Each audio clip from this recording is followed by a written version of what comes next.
Social media के उत्ते एडे काले लोग बैठे आ, वो ये सोचते आ कि सब तो पहला मैं क्यों ना शेयर करा इनू, कित्थों ये अफवाह तुरी कि दूसरा बंब धमाका मोहाली दे विच हो गया।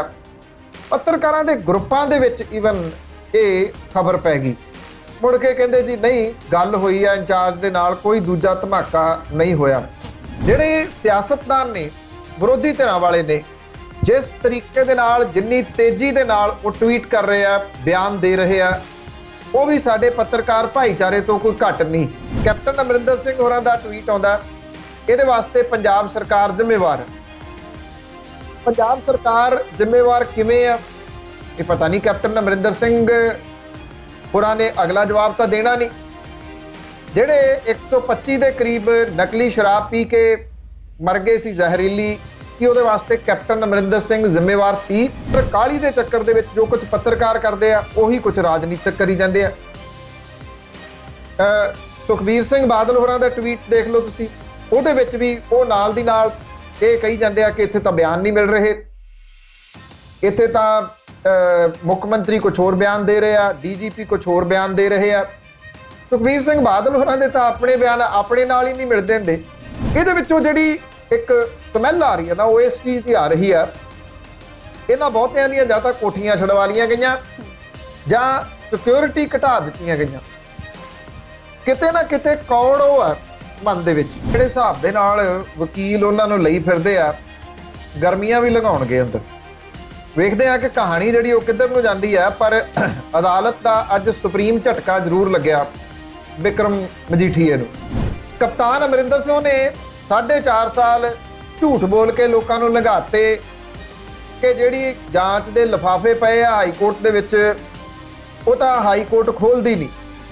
सियाणे कहंदे आ कि धरती दे उत्ते रह के चलना चाहिदा, नहीं तां ठेडा लग जांदा बहुत वारी।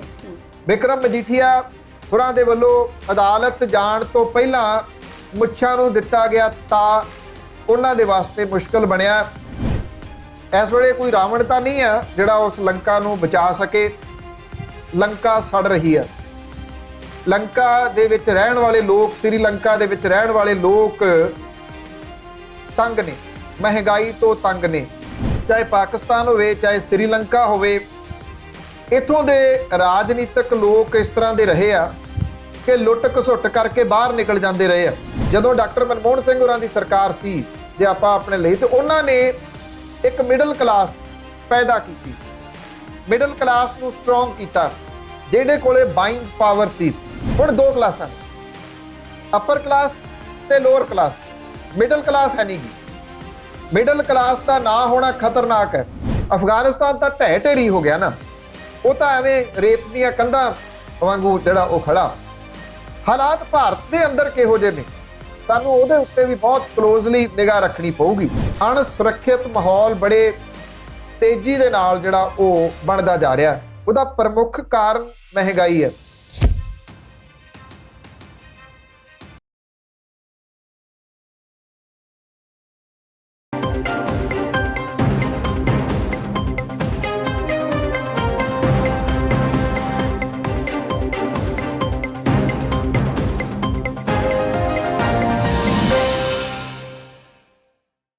सत श्री अकाल। प्रोग्राम सच्चियां ते खरियां पन्नू दियां देखण वाले दर्शकों का स्वागत करते हैं। अज के प्रोग्राम च गल करांगे मोहाली च जिहड़ा धमाका होया उहदे बारे।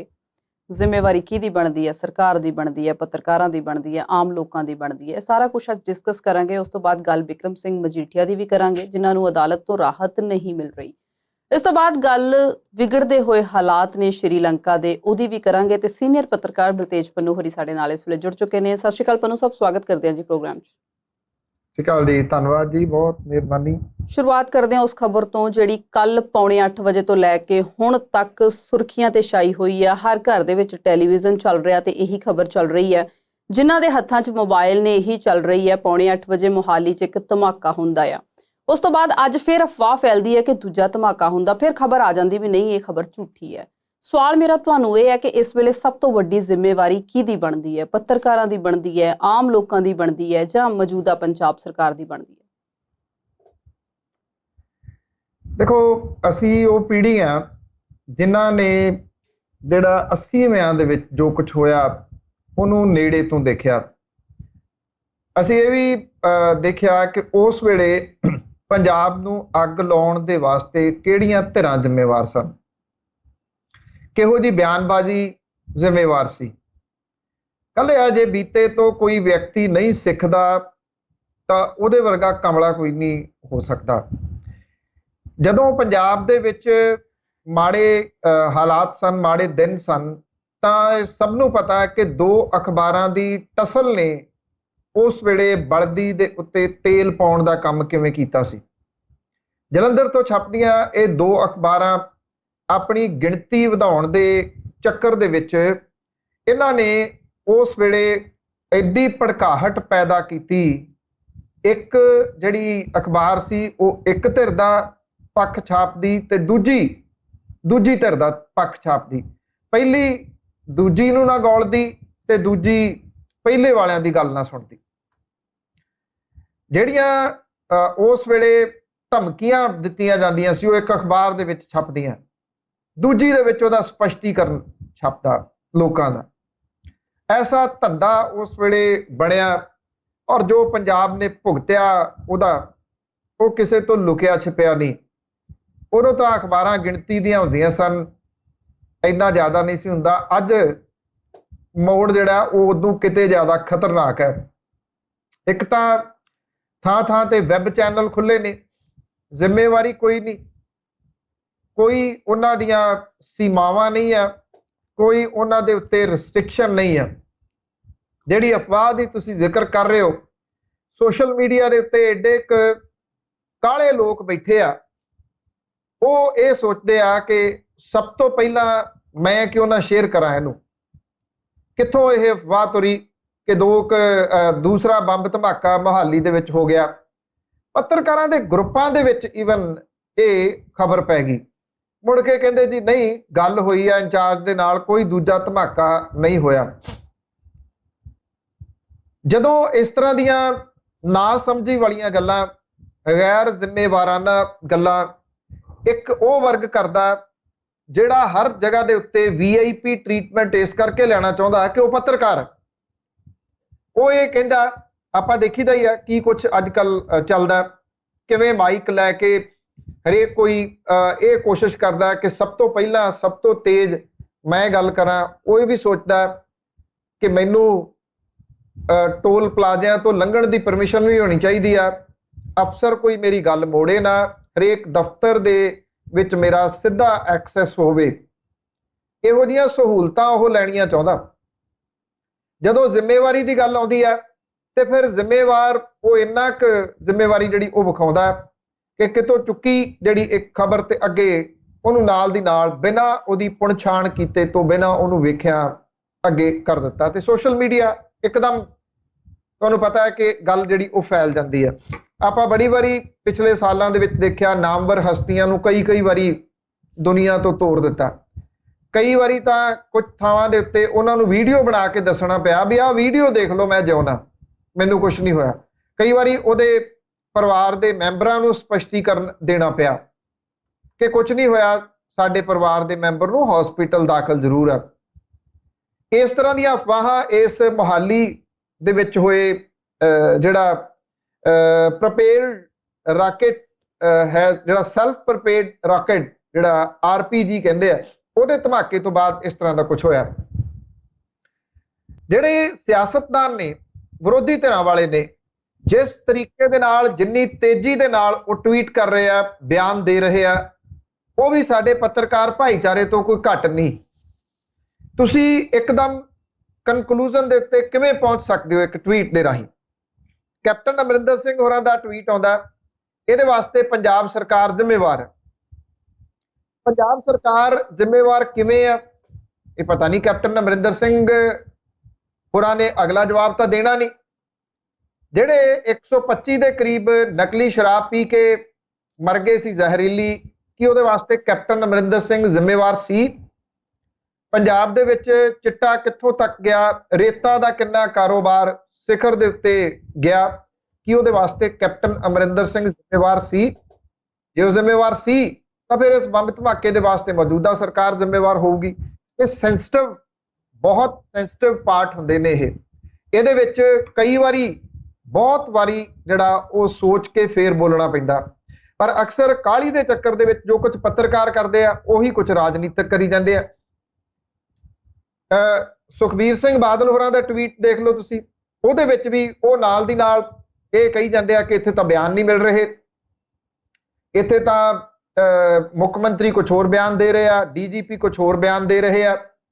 ਸੁਖਬੀਰ ਸਿੰਘ ਬਾਦਲ ਹੋਰਾਂ ਦੇ ਤਾਂ ਆਪਣੇ ਬਿਆਨ ਆਪਣੇ ਨਾਲ ਹੀ ਨਹੀਂ ਮਿਲਦੇ ਹੁੰਦੇ। ਇਸ ਮਾਮਲੇ ਦੇ ਉੱਤੇ ਘੱਟੋ ਘੱਟ ਸਿਆਸੀ ਧਿਰਾਂ ਨੂੰ ਇਹ ਤਾਂ ਕਹਿਣਾ ਚਾਹੀਦਾ ਕਿ ਇਹ ਪੰਜਾਬ ਦੀ law and order the situation ਦੇ ਨਾਲ ਜੁੜਿਆ ਹੋਇਆ ਮਸਲਾ ਹੈ, ਬੜਾ ਇਹ ਸੈਂਸਿਟਿਵ ਪਾਰਟ ਹੈ। ਕਹਿਣਾ ਇਹ ਚਾਹੀਦਾ ਕਿ ਸਰਕਾਰ ਸਖਤ ਸਟੈਪ ਚੁੱਕੇ, ਅਸੀਂ ਸਰਕਾਰ ਦੇ ਨਾਲ।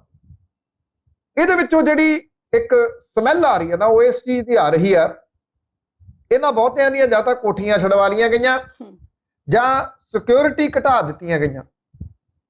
ਕਿਤੇ ਨਾ ਕਿਤੇ ਕੌੜ ਉਹ ਆ ਮਨ ਦੇ ਵਿੱਚ, ਉਹ ਕੌੜ ਨੂੰ ਹੋਰ ਤਰੀਕੇ ਦੇ ਨਾਲ ਕੱਢਣ ਦੀ ਕੋਸ਼ਿਸ਼ ਕਰ ਰਹੇ ਨੇ, ਤਾਂ ਹੀ ਕਰਕੇ ਨਾਲ ਦੀ ਨਾਲ ਘੇਰਨਾ ਸ਼ੁਰੂ ਕਰ ਦਿੰਦੇ ਨੇ ਕਿ ਇਹਦੇ ਵਾਸਤੇ ਸਰਕਾਰ ਜ਼ਿੰਮੇਵਾਰ ਹੈ, ਇਹਦੇ ਇੱਥੇ ਬਿਆਨ ਨਹੀਂ ਮਿਲ ਰਹੇ, ਇੱਥੇ ਉਹ ਨਹੀਂ ਹੋ ਰਿਹਾ। ਜਿਹੜੀਆਂ ਇਨਵੈਸਟੀਗੇਸ਼ਨ ਏਜੰਸੀਜ਼ ਨੇ, NIA ਤੱਕ ਇਹਦੇ ਵਿੱਚ ਸ਼ਾਮਲ ਹੋਈ ਹੈ, NIA ਸ਼ਾਮਲ ਹੋ ਗਈ, ਕੋਈ ਗ੍ਰਹਿ ਮੰਤਰੀ ਦੇ ਵੱਲੋਂ ਬਿਆਨ ਤਾਂ ਨਹੀਂ ਆਇਆ ਇਸ ਕਿਸਮ ਦਾ ਕਿ ਇਹਦੇ ਲਈ ਕੌਣ ਜ਼ਿੰਮੇਵਾਰ ਹੈ। ਆਫਟਰ ਆਲ ਉਹ ਜਿਹੜੀਆਂ ਏਜੰਸੀਜ਼ ਨੇ, ਇਸ ਤਰ੍ਹਾਂ ਦੀਆਂ ਇਨਵੈਸਟੀਗੇਸ਼ਨ ਏਜੰਸੀਜ਼, ਉਹਨਾਂ ਦੇ ਕਿਸੇ ਇਸ਼ਾਰੇ ਦੀ, ਕਿਸੇ ਇਨਪੁਟ ਦੀ ਉਡੀਕ ਤਾਂ ਕਰਨਗੇ।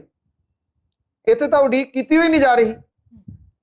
ਹਾਂ, ਇੰਨਾ ਜ਼ਰੂਰ ਆ, ਫਿਕਰਮੰਦੀ ਵਾਲਾ ਹੈ ਇਹ। ਸੈਲਫ ਪ੍ਰੋਪੇਲਡ ਰਾਕੇਟ ਜਿਹੜਾ, ਇਹਦੇ ਤਾਰ ਹਰਿਆਣੇ ਦੇ ਨਾਲ ਜੁੜ ਰਹੇ ਆ, ਇੰਨੀ ਇਨਫੋਰਮੇਸ਼ਨ ਆ ਰਹੀ ਹੈ। ਸ਼ੁਰੂਆਤੀ ਜਾਂਚ ਦੱਸਦੀ ਹੈ, ਹੋ ਸਕਦਾ ਕਈ ਵਾਰੀ ਭੁਲੇਖਾ ਪਾਉਣ ਦੇ ਵਾਸਤੇ ਵੀ ਅਜਿਹਾ ਕੀਤਾ ਜਾਂਦਾ ਕਿ ਉਹ ਹਰਿਆਣੇ ਵੱਲ ਨੂੰ ਜਾਣ ਬੁੱਝ ਕੇ ਗਏ ਹੋਣ, ਭੁਲੇਖੇ ਦੇ ਵਿੱਚ ਪਾਉਣ ਦੇ ਵਾਸਤੇ, ਫਿਰ ਕਿਸੇ ਹੋਰ ਪਾਸੇ ਦੀ ਆ ਗਏ ਹੋਣ ਵਾਪਸ, ਯੂ ਨੈਵਰ ਨੋ। ਇਹ ਕਿਹਾ ਜਾ ਰਿਹਾ ਕਿ 2 ਟੀਮਾਂ ਜਿਹੜੀਆਂ ਸਵੇਰ ਦੀਆਂ ਉਹ ਅੱਜ ਹਰਿਆਣੇ ਦੇ ਵਿੱਚ ਛਾਪੇਮਾਰੀ ਕਰ ਰਹੀਆਂ ਨੇ। ਇੱਕ ਵਿਅਕਤੀ ਨੂੰ ਹਿਰਾਸਤ ਦੇ ਵਿੱਚ, ਸ਼ੱਕੀ ਨੂੰ ਲਿਆ ਗਿਆ ਹਰਿਆਣੇ ਤੋਂ, ਹਰਿਆਣੇ ਗਈ ਪੰਜਾਬ ਪੁਲਿਸ ਦੀਆਂ ਦੋਨਾਂ ਟੀਮਾਂ ਦੇ ਵਿੱਚ 15 ਪੁਲਿਸ ਵਾਲੇ ਸ਼ਾਮਲ ਹੈ। ਇਹ ਕਿਹਾ ਜਾ ਰਿਹਾ ਹੈ ਕਿ ਅਸਲ ਦੇ ਵਿੱਚ ਇਹ ਜਿਹੜੀ ਗੱਡੀ ਸੀਗੀ, ਜਿਹੜੀ ਸਵਿਫਟ ਗੱਡੀ ਹੈ, ਜਿਹਦੇ ਵਿੱਚ ਇਹ ਸਵਾਰ ਦੱਸੇ ਜਾ ਰਹੇ ਆ ਸੰਭਾਵੀ ਰੂਪ 'ਚ 2 ਜਾਣੇ, ਉਹ ਇਸ ਧਮਾਕੇ ਤੋਂ ਬਾਅਦ ਹਰਿਆਣੇ ਵਾਲੀ ਸਾਈਡ ਨੂੰ ਗਏ ਨੇ। ਚੰਡੀਗੜ੍ਹ ਨਵੀਂ ਦਿੱਲੀ ਨੈਸ਼ਨਲ ਹਾਈਵੇ ਦੇ ਉੱਤੇ ਲੱਗਦੇ ਇਲਾਕਿਆਂ ਦੇ ਉੱਤੇ ਪੁਲਿਸ ਦੇ ਵੱਲੋਂ ਫੋਕਸ ਕੀਤਾ ਜਾ ਰਿਹਾ। ਪੰਜਾਬ ਪੁਲਿਸ ਦੀ ਇਨਵੈਸਟੀਗੇਸ਼ਨ ਜਿਹੜੀ ਆ, ਜੋ ਪੰਜਾਬ ਪੁਲਿਸ ਜਿੰਨੀ ਕਿ ਇਨਪੁਟ ਦੱਸ ਰਹੀ ਹੈ, ਇਸ ਬਲਾਸਟ ਨੂੰ ਅੰਜਾਮ ਦੇਣ ਦੇ ਵਾਸਤੇ ਜਿਹੜੀ ਕਾਰ ਦਾ ਇਸਤੇਮਾਲ ਕੀਤਾ ਗਿਆ, ਉਹ ਮੁਹਾਲੀ ਤੋਂ ਡੇਰਾ ਬਸੀ ਗਈ ਤੇ ਉੱਥੋਂ ਦੱਪਰ ਟੋਲ ਪਲਾਜ਼ਾ ਉਹ ਕ੍ਰਾਸ ਕੀਤਾ ਉਹਨੇ, ਔਰ ਹਰਿਆਣੇ ਦੇ ਅੰਬਾਲਾ ਡਿਸਟ੍ਰਿਕਟ ਦੇ ਵਿੱਚ ਉਹਨੇ ਐਂਟਰੀ ਕੀਤੀ ਹੈ। ਹਰਿਆਣੇ ਦੇ ਵਿੱਚ ਰੇਡ ਕਰ ਰਹੀਆਂ ਟੀਮਾਂ ਨੇ ਅੰਬਾਲੇ ਤੋਂ ਹੀ ਇੱਕ ਸ਼ੱਕੀ ਨੂੰ ਫੜਿਆ। ਸ਼ੁਰੂਆਤੀ ਪੁੱਛਗਿੱਛ ਦੇ ਵਿੱਚ ਉਹਦੇ ਤੋਂ ਕੁਝ ਜਾਣਕਾਰੀਆਂ ਮਿਲੀਆਂ ਨੇ। ਅਜਿਹਾ ਪੰਜਾਬ ਪੁਲਿਸ ਦੇ ਵੱਲੋਂ ਜਿਹੜਾ ਉਹ ਕਿਹਾ ਜਾ ਰਿਹਾ, ਇਹਦੇ ਆਧਾਰ ਦੇ ਉੱਤੇ ਸਰਚ ਕੀਤੀ ਜਾ ਰਹੀ ਹੈ। ਜਿਹੜਾ ਅੰਬਾਲੇ ਤੋਂ ਰਾਉਂਡ ਅਪ ਕੀਤਾ ਗਿਆ, ਉਹਨੂੰ ਮੁਹਾਲੀ ਲਿਆਂਦਾ ਜਾ ਰਿਹਾ। ਇੰਟੈਲੀਜੈਂਸ ਹੈੱਡਕੁਆਰਟਰ ਦੇ ਉੱਤੇ ਹਮਲੇ ਦੇ ਰੂਪ ਦੇ ਵਿੱਚ ਇਹ ਗ੍ਰਿਫਤਾਰੀਆਂ ਜਿਹੜੀਆਂ ਉਹ ਹੋਈਆਂ ਨੇ। ਐਕਚੁਅਲੀ ਕੀ ਆ ਕਿ 5 ਮਈ ਨੂੰ ਹਰਿਆਣੇ ਦੇ ਕਰਨਾਲ ਡਿਸਟ੍ਰਿਕਟ ਦੇ ਵਿੱਚ ਬਸਤਾੜਾ ਟੋਲ ਪਲਾਜ਼ਾ ਦੇ ਉੱਤੇ IB ਦੀ ਸੂਚਨਾ ਦੇ ਆਧਾਰ ਦੇ ਉੱਤੇ 4 ਜਾਣੇ ਗ੍ਰਿਫਤਾਰ ਕੀਤੇ ਗਏ ਸੀਗੇ। ਇਹ 4 ਜਾਣੇ ਧਮਾਕਾ ਖੇਜ ਸਮੱਗਰੀ ਪੰਜਾਬ ਦੇ ਸਰਹੱਦੀ ਖੇਤਰ ਦੇ ਵਿੱਚੋਂ ਲੈ ਕੇ ਤੁਰੇ ਸੀਗੇ। ਕੀ ਇਹਦਾ ਕੋਈ ਇਹਦੇ ਨਾਲ ਸੰਬੰਧ ਹੈ? ਜਿਹੜੇ ਹਿਮਾਚਲ ਪ੍ਰਦੇਸ਼ ਦੇ ਵਿੱਚ ਝੰਡੇ ਲਾਏ ਗਏ ਖਾਲਿਸਤਾਨ ਦੇ, ਉਹਦੇ ਨਾਲ ਕੋਈ ਸੰਬੰਧ ਹੈ? ਕੋਈ ਉਹਦੇ ਨਾਲ ਜੋੜੀ ਜਾ ਰਿਹਾ, ਕੋਈ ਉਹਦੇ ਨਾਲ ਜੋੜੀ ਜਾ ਰਿਹਾ, ਪਰ ਅਜੇ ਇਹ ਨਹੀਂ ਕਿਹਾ ਜਾ ਸਕਦਾ ਕਿ ਇਹਦੀਆਂ ਤਾਰਾਂ ਕਿਸ ਜਗ੍ਹਾ ਦੇ ਉੱਤੇ ਜੁੜੀਆਂ ਨੇ, ਇਹਦੇ ਪਿੱਛੇ ਮੋਟਿਵ ਕੀ ਆ, ਇਹ ਲੋਕ ਕੌਣ ਨੇ, ਉਹਨਾਂ ਨੇ ਕਿਉਂ ਇਹ ਜਿਹੜਾ ਰਾਕਟ ਟਾਈਪ ਦਾ ਸੀਗਾ ਉਹ ਇੰਟੈਲੀਜੈਂਸ ਦੇ ਆਫਿਸ ਦੇ ਵਿੱਚ ਮਾਰਿਆ। ਇੱਕ ਚੀਜ਼ ਜ਼ਰੂਰ ਸਾਹਮਣੇ ਆ ਰਹੀ ਆ, OCU ਜਿਹੜੀ ਆਰਗੇਨਾਈਜ਼ਡ ਕ੍ਰਾਈਮ ਕੰਟਰੋਲ ਯੂਨਿਟ ਹੈ, ਉਹਦਾ ਦਫ਼ਤਰ ਹੈ ਉੱਥੇ, ਉਸ ਜਗ੍ਹਾ ਦੇ ਉੱਤੇ ਇਹ ਮਾਰਿਆ, ਪਰ ਉਸ ਵੇਲੇ ਦਫ਼ਤਰ ਦੇ ਵਿੱਚ ਕੋਈ ਨਹੀਂ ਸੀਗਾ। ਇਹ ਜਾਣਬੁੱਝ ਕੇ ਖਾਲੀ ਦਫ਼ਤਰ ਦੇ ਵਿੱਚ ਮਾਰਿਆ ਗਿਆ ਜਾਂ ਇਹਦਾ ਕੋਈ ਹੋਰ ਰੀਜ਼ਨ ਸੀਗਾ? ਜਦੋਂ OCU ਦੀ ਗੱਲ ਆਉਂਦੀ ਆ ਤੇ ਫਿਰ ਗੱਲ ਇਹ ਆਉਂਦੀ ਆ ਕਿ ਉਹ ਜਿਹੜੇ ਗੈਂਗਸਟਰ ਨੇ ਉਹਨਾਂ ਨੂੰ ਫੜਨ ਦੇ ਵਿੱਚ ਐਕਟਿਵ ਰੋਲ ਉਹਦਾ ਰਹਿੰਦਾ। ਕੀ ਉਹਦੇ ਨਾਲ ਕੋਈ ਰਿਲੇਟਡ ਆ ਇਹ? ਜਾਂ ਜਿਵੇਂ ਮੈਂ ਕਿਹਾ ਕਿ ਕੋਠੀਆਂ ਖਾਲੀ ਹੋਈਆਂ ਨੇ, ਸਿਕਿਉਰਿਟੀ ਵਾਪਸ ਹੋਈ ਆ, ਸਿਕਿਉਰਿਟੀ ਘਟੀ ਆ, ਉਹ ਹੈ ਇਹਦੇ ਪਿੱਛੇ। ਇਹਦੇ ਵਾਸਤੇ ਅਜੇ ਉਡੀਕਣਾ ਪਊਗਾ ਕਿ ਪੁਲਿਸ ਜਿਹੜੀ ਆ ਇਸ ਮਾਮਲੇ ਦੇ ਉੱਤੇ ਇਨਵੈਸਟੀਗੇਸ਼ਨ ਦੇ ਪੁਆਇੰਟ ਆਫ View ਤੋਂ ਕੀ ਕਹਿੰਦੀ। ਜੀ, ਪਨੂ ਜੀ ਨੇ ਦੱਸਿਆ ਕਿ ਸੁਖਬੀਰ ਸਿੰਘ ਬਾਦਲ ਦਾ ਰਿਐਕਸ਼ਨ ਆਇਆ, ਕੈਪਟਨ ਅਮਰਿੰਦਰ ਸਿੰਘ ਦਾ ਆਇਆ, ਤੇ ਦਰਸ਼ਕਾਂ ਨੂੰ ਦੱਸ ਦਈਏ ਕਿ ਬਾਜਵਾ ਸਾਹਿਬ ਦਾ, ਪ੍ਰਤਾਪ ਸਿੰਘ ਬਾਜਵਾ ਹੋਰਾਂ ਦਾ ਵੀ ਰਿਐਕਸ਼ਨ ਆਇਆ। ਉਹਨਾਂ ਦਾ ਇਹ ਕਹਿਣਾ ਹੈ ਕਿ ਆਲ ਇੰਡੀਆ ਮੀਟਿੰਗ ਸੱਦ ਲਓ, ਜਿਹੜੇ ਸੀਐਮ ਨੇ ਉਹਨਾਂ ਨੂੰ ਤਜਰਬਾ ਘੱਟ ਹੈ ਤੇ ਅਸੀਂ ਤਾਂ ਇਹਨਾਂ ਚੀਜ਼ਾਂ ਚੋਂ ਲੰਘੇ ਹੋਏ ਹਾਂ। ਖੈਰ, ਵਿਰੋਧੀਆਂ ਦੇ ਹਮਲੇ ਲਗਾਤਾਰ ਜਾਰੀ ਨੇ ਤੇ ਪ੍ਰੋਗਰਾਮ ਸਾਡਾ ਵੀ ਇਸੇ ਤਰ੍ਹਾਂ ਜਾਰੀ ਰਹਿਣਾ ਹੈ, ਪਰ ਇੱਕ ਛੋਟੀ ਜਿਹੀ ਬ੍ਰੇਕ ਤੋਂ ਬਾਅਦ ਪ੍ਰੋਗਰਾਮ ਸੱਚੀਆਂ ਤੇ ਖਰੀਆਂ ਪੰਨੂ ਦੀਆਂ ਦੇਖਣ ਵਾਲੇ ਦਰਸ਼ਕਾਂ ਦਾ ਇੱਕ ਵਾਰ ਫਿਰ ਤੋਂ ਸਵਾਗਤ ਕਰਦੇ ਹਾਂ। ਗੱਲ ਕਰਦੇ ਹਾਂ ਪੰਨੂ ਸਾਹਿਬ, ਮਾਝੇ ਦੇ ਜਰਨੈਲ ਬਿਕਰਮ ਸਿੰਘ ਮਜੀਠੀਆ ਦੀ 24 ਫਰਵਰੀ 2022 ਨੂੰ ਆਤਮ ਸਮਰਪਣ ਕੀਤਾ ਸੀ। ਸਿਆਲਾਂ ਨੂੰ ਅੰਦਰ ਗਏ ਤੇ ਗਰਮੀਆਂ ਆ ਗਈਆਂ। ਅੱਜ 10 ਮਈ ਆ ਤੇ ਉਹਨਾਂ ਨੂੰ ਅਦਾਲਤ ਜਿਹੜੀ ਆ ਉਹ ਰਾਹਤ ਨਹੀਂ ਦੇ ਰਹੀ। ਸੁਪਰੀਮ ਕੋਰਟ ਨੇ ਤੇ ਖੈਰ ਅੱਜ ਸੁਣਵਾਈ ਕਰਨ ਤੋਂ ਹੀ ਨਾ ਕਰਤਾ, ਕਹਿੰਦੇ ਹਾਈ ਕੋਰਟ ਜਾਓ। ਕੀ ਹੈ ਜੀ ਪੂਰਾ ਮਾਮਲਾ? ਮੈਨੂੰ ਲੱਗਦਾ ਜਿਹੜੇ ਹਿਸਾਬ ਦੇ ਨਾਲ ਵਕੀਲ ਉਹਨਾਂ ਨੂੰ ਲਈ ਫਿਰਦੇ ਆ, ਗਰਮੀਆਂ ਵੀ ਲਗਾਉਣਗੇ ਅੰਦਰ। ਵੇਖਦੇ ਆ ਕਿ ਕਹਾਣੀ ਜਿਹੜੀ ਉਹ ਕਿੱਧਰ ਨੂੰ ਜਾਂਦੀ ਹੈ। ਪਰ ਅਦਾਲਤ ਦਾ ਅੱਜ ਸੁਪਰੀਮ ਝਟਕਾ ਜ਼ਰੂਰ ਲੱਗਿਆ ਬਿਕਰਮ ਮਜੀਠੀਆ ਨੂੰ। ਬਿਕਰਮ ਮਜੀਠੀਆ ਜਿਹੜਾ ਕਿ ਸਭ ਤੋਂ ਵੱਧ ਪਾਵਰਫੁਲ ਵਿਅਕਤੀ ਗਿਣਿਆ ਜਾਂਦਾ ਸੀ ਬਾਦਲ ਸਰਕਾਰ ਦੇ ਵੇਲੇ, ਜਿਹੜੀ ਕਿ 7 ਦੇ ਵਿੱਚ ਹੋਂਦ ਦੇ ਵਿੱਚ ਆਈ ਤੇ 17 ਤੱਕ ਉਹਨੇ ਰਾਜ ਕੀਤਾ, 10 ਸਾਲ। ਬਿਕਰਮ ਮਜੀਠੀਆ ਸਭ ਤੋਂ ਪਾਵਰਫੁਲ ਔਰ ਜਿਹਦੀ ਕਿ ਇੱਕ ਇਸ਼ਾਰੇ ਦੇ ਉੱਤੇ ਸਾਰਾ ਕੁਝ ਚੱਲਦਾ ਸੀ, ਉਹ ਵਿਅਕਤੀ ਸੀਗਾ। ਔਰ ਤੁਸੀਂ ਇਹ ਕਹਿ ਲਓ ਕਿ ਸਾਰਾ ਕੁਝ ਭੁੱਲੀ ਭੁਲਾਈ ਇਹ ਬੈਠੇ ਸੀ ਕਿ ਇਸ ਤਰ੍ਹਾਂ ਦਾ ਕੀ ਕੁਝ ਵੀ ਹੋ ਸਕਦਾ। ਜਦੋਂ 14 ਦੇ ਵਿੱਚ ਇਹਨਾਂ ਜਦੋਂ ਪੁੱਛਗਿੱਛ ਕੀਤੀ ਗਈ ਆ ਇੱਥੇ ਈਡੀ ਦੇ ਵੱਲੋਂ, ਉਦੋਂ ਇਹ ਗੱਲ ਜਿਹੜੀ ਚੱਲੀ ਸੀਗੀ, ਨਿਰੰਜਨ ਸਿੰਘ ਹੋਰਾਂ ਦਾ ਤਬਾਦਲਾ ਹੋ ਗਿਆ, ਫਿਰ ਉਹ ਤਬਾਦਲਾ ਇੱਥੇ ਵਾਪਸੀ ਹੋਇਆ ਜਾਂ ਜੋ ਕੁਝ ਵੀ ਹੋਇਆ। ਪਰ ਇੱਕ ਗੱਲ ਜਿਹੜੀ ਉਹ ਭੁੱਲੇ ਰਹੇ ਕਿ ਉਹਦੇ ਵਿੱਚ ਉਹ ਬਹੁਤ ਸਾਰਾ ਕੁਝ ਲਿਖ ਗਏ ਆ ਉਹਨਾਂ ਰਿਪੋਰਟਾਂ ਦੇ ਵਿੱਚ। ਕਪਤਾਨ ਅਮਰਿੰਦਰ ਸਿੰਘ ਨੇ 4.5 ਸਾਲ ਝੂਠ ਬੋਲ ਕੇ ਲੋਕਾਂ ਨੂੰ ਲੰਘਾਤੇ ਕਿ ਜਿਹੜੀ ਜਾਂਚ ਦੇ ਲਿਫਾਫੇ ਪਏ ਆ ਹਾਈ ਕੋਰਟ ਦੇ ਵਿੱਚ, ਉਹ ਤਾਂ ਹਾਈ ਕੋਰਟ ਖੋਲਦੀ ਨਹੀਂ। ਜਦੋਂ ਕਪਤਾਨ ਨੂੰ ਘਰੇ ਤੋਰਿਆ ਤੇ ਉਸ ਤੋਂ ਬਾਅਦ ਇਹ ਪਤਾ ਲੱਗਾ ਵੀ ਹਾਈ ਕੋਰਟ ਕਹਿੰਦੀ ਬਈ ਮੈਂ ਤਾਂ ਕਿਹਾ ਹੀ ਨਹੀਂ ਕਦੀ ਕਿ ਇਹ ਲਿਫਾਫੇ ਨਹੀਂ ਖੁੱਲਣੇ, ਤੁਸੀਂ ਆਪਣੀ ਕਾਰਵਾਈ ਕਰੋ। ਫਿਰ ਇੱਕ ਜਿਹੜਾ ਕੇਸ ਸੀਗਾ ਉਹ ਬਿਕਰਮ ਮਜੀਠੀਏ ਦੇ ਉੱਤੇ ਦਰਜ ਹੁੰਦਾ। ਤੁਹਾਡੀ ਗੱਲ ਠੀਕ ਹੈ, 24 ਫਰਵਰੀ ਨੂੰ ਉਹ ਆਤਮ ਸਮਰਪਣ ਕਰਦੇ ਆ। ਜੇ ਤੁਹਾਨੂੰ ਯਾਦ ਹੋਵੇ ਤਾਂ ਸਮੇਂ ਤੋਂ ਪਹਿਲਾਂ ਬਿਕਰਮ ਮਜੀਠੀਏ ਹੋਰਾਂ ਦੇ ਚਾਹੁਣ ਵਾਲਿਆਂ ਨੇ ਲੱਡੂ ਵੰਡ ਕੇ ਭੰਗੜੇ ਪਾਤੇ ਸੀ ਜਦੋਂ ਸੁਪਰੀਮ ਕੋਰਟ ਨੇ ਉਹਨਾਂ ਨੂੰ ਟੈਂਪਰੇਰੀ ਰਿਲੀਫ ਦਿੱਤੀ ਸੀ। ਮੈਂ ਉਦੋਂ ਵੀ ਗੱਲ ਕਹੀ ਸੀ ਇਹ ਰਿਲੀਫ ਹੈ, ਜ਼ਮਾਨਤ ਨਹੀਂ। ਸੁਪਰੀਮ ਕੋਰਟ ਨੇ ਨਾਲ ਕੰਡੀਸ਼ਨ ਲਾਈ ਸੀ, ਚੋਣਾਂ ਲੜ ਲਓ, ਚੋਣਾਂ ਤੋਂ ਬਾਅਦ ਸਰੈਂਡਰ ਕਰਨਾ ਪਊਗਾ। ਚੋਣਾਂ ਤੋਂ ਬਾਅਦ ਸਰੈਂਡਰ ਕੀਤਾ ਬਿਕਰਮ ਮਜੀਠੀਏ ਨੇ 24 ਤਰੀਕ ਨੂੰ, 24 ਫਰਵਰੀ ਨੂੰ ਪਟਿਆਲੇ ਦੀ ਜੇਲ੍ਹ ਦੇ ਵਿੱਚ ਉਦੋਂ ਤੋਂ ਬੰਦ ਹੈ। ਪੇਸ਼ੀ ਦੇ ਵਾਸਤੇ ਵੀ ਲਿਜਾਇਆ ਨਹੀਂ ਜਾਂਦਾ, ਕੈਮਰੇ ਦੇ ਰਾਹੀਂ ਪੇਸ਼ੀ ਜਿਹੜੀ ਉਹ ਪਵਾ ਲਈ ਜਾਂਦੀ ਹੈ।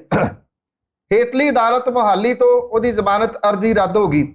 ਧਾਰਾਵਾਂ ਬਹੁਤ ਸਖਤ ਨੇ, NDPS ਐਕਟ ਦੀਆਂ ਧਾਰਾਵਾਂ ਨੇ, ਹੇਠਲੀ ਅਦਾਲਤ ਜ਼ਮਾਨਤ ਦੇ ਹੀ ਨਹੀਂ ਸਕਦੀ। ਜਦੋਂ ਜ਼ਮਾਨਤ ਅਰਜ਼ੀ ਰੱਦ ਹੋ ਗਈ, ਹਾਈ ਕੋਰਟ ਦੇ ਵਿੱਚ ਜ਼ਮਾਨਤ ਅਰਜ਼ੀ ਪਾਉਣੀ ਚਾਹੀਦੀ ਸੀ। ਵਕੀਲਾਂ ਨੇ ਇਹ ਸਲਾਹ ਦਿੱਤੀ। ਵਕੀਲ ਅਕਸਰ ਇਹੋ ਜਿਹੇ ਹਾਈਲਾਈਟਡ ਕੇਸ ਦੇ ਵਿੱਚ ਮੋਟਾ ਪੈਸਾ ਬਣਾਉਣ ਦੇ ਚੱਕਰਾਂ 'ਚ ਹੁੰਦੇ ਆ, ਪਤਾ ਨਹੀਂ ਬਣਾਇਆ ਕਿ ਨਹੀਂ ਬਣਾਇਆ, ਪਰ ਹੁੰਦੇ ਆ ਇਹੋ ਜਿਹੇ ਚੱਕਰਾਂ 'ਚ। ਉਹ ਸਿੱਧੇ ਸੁਪਰੀਮ ਕੋਰਟ ਜਾ ਵੜੇ। ਬਹੁਤਿਆਂ ਨੂੰ ਹੈਰਾਨਗੀ ਹੋਈ ਉਦੋਂ ਕਿ ਸੁਪਰੀਮ ਕੋਰਟ ਦੇ ਵਿੱਚ ਜਾ ਕੇ ਤੁਸੀਂ ਕੁਐਸ਼ਨ ਕਿਵੇਂ ਫਾਈਲ ਕਰਤੀ। ਮੰਨ ਲਓ ਜੇ ਸੁਪਰੀਮ ਕੋਰਟ ਦੇ ਵਿੱਚ ਕੁਐਸ਼ਨ ਐਕਸੈਪਟ ਹੋ ਜਾਂਦੀ ਤੇ ਜਿਹੜੇ NDPS ਐਕਟ ਦੇ ਤਹਿਤ ਚੱਲ ਰਹੇ ਕੇਸ ਆ ਸਮੁੱਚੇ ਅਦਾਲਤਾਂ ਦੇ ਵਿੱਚ, ਫਿਰ ਉਹਨਾਂ ਦਾ ਕੀ ਬਣਦਾ? NDPS ਐਕਟ ਦਾ ਕੀ ਬਣਦਾ? ਇਹ ਮੈਂ ਬੜਿਆਂ ਕੋ ਪੁੱਛਿਆ ਕਿ ਇਹ ਕਹਾਣੀ ਕੀ ਰਹੀ ਕਿ ਇਹ ਕੁਐਸ਼ਨ ਦੇ ਵਾਸਤੇ ਇਸ ਮਾਮਲੇ ਤੇ ਕਿਵੇਂ ਚਲੇ ਗਏ। ਦੱਸਣ ਵਾਲੇ ਇਹ ਕਹਿੰਦੇ ਕਿ ਵਕੀਲਾਂ ਨੇ ਇਹ ਸੋਚਿਆ ਕਿ ਉੱਥੇ ਜਾ ਕੇ ਕੁਐਸ਼ਨ ਲਈ ਆਖਾਂਗੇ, ਅਦਾਲਤ ਕਹੂਗੀ ਕੁਐਸ਼ਨ ਨਹੀਂ ਹੋ ਸਕਦੀ, ਫਿਰ ਉਹਨਾਂ ਨੂੰ ਕਹਿ ਦਾਂਗੇ ਚਲੋ ਕੁਐਸ਼ਨ ਨਹੀਂ ਹੋ ਸਕਦੀ, ਤੁਸੀਂ ਇਦਾਂ ਕਰੋ ਸਾਡੇ ਕਲਾਇੰਟ ਨੂੰ ਜ਼ਮਾਨਤ ਹੀ ਦੇ ਦਿਓ। ਅੱਜ ਜਿਹੜਾ ਉਹ ਉਲਟ ਹੋ ਗਿਆ। ਇਸ ਮਾਮਲੇ ਦੇ ਉੱਤੇ ਸੁਪਰੀਮ ਕੋਰਟ ਨੇ ਵਿਕਰਮ ਮਜੀਠੀਆ ਦੇ ਵਕੀਲਾਂ ਨੂੰ ਆਖਿਆ ਕਿ ਇਸ ਮਾਮਲੇ ਨੂੰ ਉਹ ਹਾਈ ਕੋਰਟ ਦੇ ਡਿਵੀਜ਼ਨਲ ਬੈਂਚ ਦੇ ਮੂਹਰੇ ਰੱਖੇ, ਜਿਹਦੇ ਵਿੱਚ 2 ਜੱਜ ਇਹਦੀ ਸੁਣਵਾਈ ਕਰਨ। ਹਾਈ ਕੋਰਟ, ਸੁਪਰੀਮ ਕੋਰਟ 'ਚ ਨਹੀਂ। ਪਹਿਲਾਂ ਖਬਰਾਂ ਇਹ ਵੀ ਆਈਆਂ ਕਿ ਡਬਲ ਬੈਂਚ ਨੂੰ ਦੇ ਦਿੱਤਾ ਸੁਪਰੀਮ ਕੋਰਟ ਨੇ, ਨਹੀਂ, ਐਕਚੁਅਲੀ ਉਹਨੇ ਕਿਹਾ ਕਿ ਹਾਈ ਕੋਰਟ ਦੀ ਡਿਵੀਜ਼ਨਲ ਬੈਂਚ ਦੇ ਮੂਹਰੇ ਮਾਮਲਾ ਰੱਖੋ, 2 ਜੱਜ ਇਹਨੂੰ ਸੁਣਨ। ਔਰ ਜਿਹੜਾ ਵਿਕਰਮ ਮਜੀਠੀਆ ਦੇ ਖਿਲਾਫ ਜਦੋਂ ਕੇਸ ਦਰਜ ਹੋਇਆ ਤਾਂ ਉਹਨੇ ਅਗਾਊਂ ਜ਼ਮਾਨਤ ਮੰਗੀ ਸੀ। ਮੋਹਾਲੀ ਦੀ ਕੋਰਟ ਤੋਂ ਬਾਅਦ ਹਾਈ ਕੋਰਟ ਤੋਂ ਬਾਅਦ ਸੁਪਰੀਮ ਕੋਰਟ, ਸਾਰੇ ਜਗ੍ਹਾ ਤੋਂ ਇਹ ਜ਼ਮਾਨਤ ਖਾਰਜ ਹੋਈ। ਉਹਦੇ 'ਚ ਐਂਟੀਸਪੇਟਰੀ ਮਿਲ ਹੀ ਨਹੀਂ ਸੀ ਸਕਦੀ, ਕਿਉਂਕਿ ਉਹਦੇ ਵਿੱਚ NDPS ਐਕਟ ਦੀਆਂ ਧਾਰਾਵਾਂ ਫਿਰ ਆ ਜਾਂਦੀਆਂ ਨੇ ਆੜੇ। ਜੇ ਉਹਦੇ ਵਿੱਚ ਐਂਟੀਸਪੇਟਰੀ ਬੇਲ ਮਿਲ ਜਾਂਦੀ ਤਾਂ NDPS ਐਕਟ ਦੇ ਤਹਿਤ ਕੋਈ ਵੀ ਵਿਅਕਤੀ ਜਿਹੜਾ ਜੇਲ੍ਹ ਦੇ ਵਿੱਚ ਹੈ ਜਾਂ ਜਿਹਦੇ ਤੇ ਮਾਮਲਾ ਦਰਜ ਹੈ, ਉਹ ਇਸ ਐਂਟੀਸਪੇਟਰੀ ਨੂੰ ਲਾ ਕੇ ਆਪਣੀ ਜਿਹੜੀ ਉਹ ਅਪਲਾਈ ਕਰ ਸਕਦਾ ਸੀ ਜ਼ਮਾਨਤ। ਇਸ ਕਰਕੇ ਜਿਹੜੀਆਂ ਅਦਾਲਤਾਂ ਨੇ ਉਹ ਵੀ ਦੇਖਦੀਆਂ ਨੇ ਕਿ ਇਸ ਕੇਸ ਦਾ ਬਾਕੀ ਕੇਸਾਂ ਦੇ ਉੱਤੇ ਜਿਹੜੀਆਂ ਧਾਰਾਵਾਂ ਲੱਗੀਆਂ ਨੇ ਉੱਥੇ ਅਸਰ ਕੀ ਪਊਗਾ।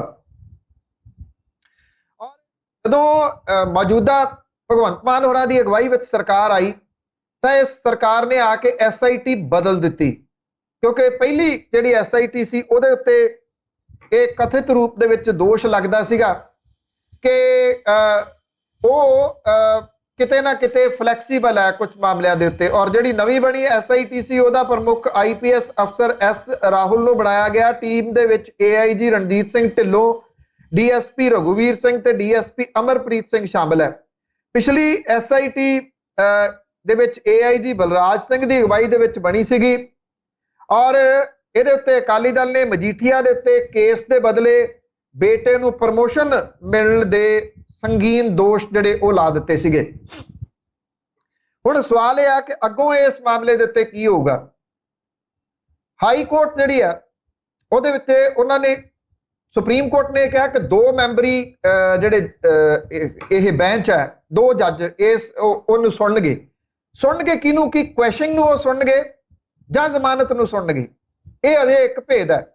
ਜੇ ਤਾਂ ਕੁਐਸਚਨ ਨੂੰ ਸੁਣਨਗੇ ਤਾਂ ਇਹਦਾ ਮਤਲਬ ਇਹ ਲਿਆ ਜਾ ਸਕਦਾ ਹੈ ਕਿ ਉਹ ਨਹੀਂ ਹੋਣੀ, ਕੁਐਸਚਨ ਨਹੀਂ ਹੋਣੀ। ਜੇ ਕੁਐਸਚਨ ਹੋਣੀ ਹੁੰਦੀ ਤੇ ਸੁਪਰੀਮ ਕੋਰਟ 'ਚ ਹੋ ਜਾਣੀ ਸੀਗੀ।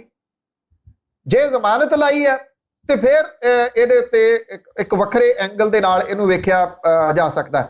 ਪਰ ਨਾਲ ਦੀ ਨਾਲ ਪੱਖ ਇਹ ਵੀ ਹੈ ਕਿ ਜਿਹੜੀ ਗੱਲ ਮੈਂ ਕਹੀ ਸੀ ਕਿ ਹੋ ਸਕਦਾ ਸੁਪਰੀਮ ਕੋਰਟ ਦੇ ਵਿੱਚ ਕੁਐਸਚਨ ਇਸ ਕਰਕੇ ਪਾਈ ਹੋਵੇ ਵਕੀਲਾਂ ਨੇ ਵੀ ਉੱਥੇ ਉਹ ਰਿਕੁਐਸਟ ਕਰ ਲੈਣਗੇ ਜੀ ਚਲੋ ਕੁਐਸ਼ ਤਾਂ ਤੁਸੀਂ ਨਹੀਂ ਕਰ ਰਹੇ, ਸਾਡੇ ਕਲਾਇੰਟ ਨੂੰ ਤੁਸੀਂ ਜ਼ਮਾਨਤ ਦੇ ਦਿਓ। ਉਹ ਜ਼ਮਾਨਤ ਉਹਨਾਂ ਨੇ ਮੰਗੀ ਨਹੀਂ ਜਾਂ ਸੁਪਰੀਮ ਕੋਰਟ ਨੇ ਸੁਣੀ ਨਹੀਂ, ਇਸ ਮਾਮਲੇ ਦੇ ਉੱਤੇ ਗੱਲ ਹੀ ਨਹੀਂ ਸੁਣੀ। ਉਹਨਾਂ ਤੇ ਨਾਲ ਦੀ ਨਾਲ ਕਹਿਤਾ ਅਸੀਂ ਸੁਣਨੀ ਨਹੀਂ। ਇਹ ਇੰਨੇ ਦਿਨ ਜਿਹੜੇ ਉਹ ਪਾ ਕੇ ਸੁਪਰੀਮ ਕੋਰਟ ਨੇ ਕਹਿਤਾ ਅਸੀਂ ਸੁਣਨੀ ਨਹੀਂ। ਇਹ ਹੁਣ ਇਹ ਹਾਈ ਕੋਰਟ ਦੇ ਵਿੱਚ ਆ ਗਈ। ਟੈਕਨੀਕਲ ਸਵਾਲ ਫਿਰ ਉਹੀ ਰਹੂਗਾ ਕਿ ਉੱਥੇ ਕੁਐਸਚਨ ਲਈ ਇਹ ਪਾਉਣਗੇ ਜਾਣਗੇ ਜਾਂ ਇਹ ਜ਼ਮਾਨਤ ਦੇ ਵਾਸਤੇ ਜਾਣਗੇ। ਇੱਕ ਦੂਜਾ ਪੁਆਇੰਟ ਇਹਦੇ ਵਿੱਚ ਵੱਡਾ ਇਹ ਆ, ਅਦਾਲਤਾਂ ਦੇ ਵਿੱਚ ਛੁੱਟੀਆਂ ਹੋ ਜਾਣਗੀਆਂ ਗਰਮੀਆਂ ਦੀ। ਇਹਨਾਂ ਛੁੱਟੀਆਂ ਤੋਂ ਪਹਿਲਾਂ ਕੀ ਕੋਈ ਰਾਹਤ ਵਿਕਰਮ ਮਜੀਠੀਆ ਨੂੰ ਮਿਲਦੀ ਹੈ? ਜੇ ਰਾਹਤ ਨਹੀਂ ਮਿਲਦੀ ਤੇ ਜੇ ਮਾਮਲਾ ਸੁਪਰੀਮ ਕੋਰਟ ਦੇ ਵਿੱਚ ਜਾਂਦਾ ਇਹ ਫਿਰ ਦੁਬਾਰਾ ਹੇਠੋਂ ਰਾਹਤ ਨਹੀਂ ਮਿਲਦੀ ਹਾਈ ਕੋਰਟ ਚੋਂ। ਹੁਣ ਤਾਂ ਕਿਉਂਕਿ ਸੁਪਰੀਮ ਕੋਰਟ ਦੇ ਵਿੱਚ ਜ਼ਮਾਨਤ ਹੀ ਜਾਊਗੀ, ਜੇ ਹਾਈ ਕੋਰਟ ਦੇ ਵਿੱਚ ਉਹ ਰੱਦ ਹੁੰਦੀ ਹੈ ਤੇ ਫਿਰ ਇਹ ਕਿਹਾ ਜਾ ਸਕਦਾ ਕਿ ਇਹ ਮਾਮਲਾ ਬਹੁਤ ਲੰਮਕ ਗਿਆ, ਲੰਬਾ ਮਾਮਲਾ ਜਿਹੜਾ ਇਹ ਚੱਲ ਗਿਆ। ਔਰ NDPS ਐਕਟ ਦੀਆਂ ਜਿਹੜੀਆਂ ਧਾਰਾਵਾਂ ਲੱਗੀਆਂ ਨੇ ਉਸ ਮਾਮਲੇ ਦੇ ਉੱਤੇ ਜਿਹੜਾ ਚਲਾਨ ਪੇਸ਼ ਜੇ ਹੋ ਜਾਂਦਾ ਤੇ ਇਹਦਾ ਟ੍ਰਾਇਲ ਸ਼ੁਰੂ ਹੋ ਜਾਣਾ। ਫਿਰ ਅਦਾਲਤ ਕਈ ਵਾਰੀ ਇਹ ਵੀ ਕਹਿ ਦਿੰਦੀ ਹੈ ਕਿ ਤੁਸੀਂ ਟ੍ਰਾਇਲ ਫੇਸ ਕਰੋ।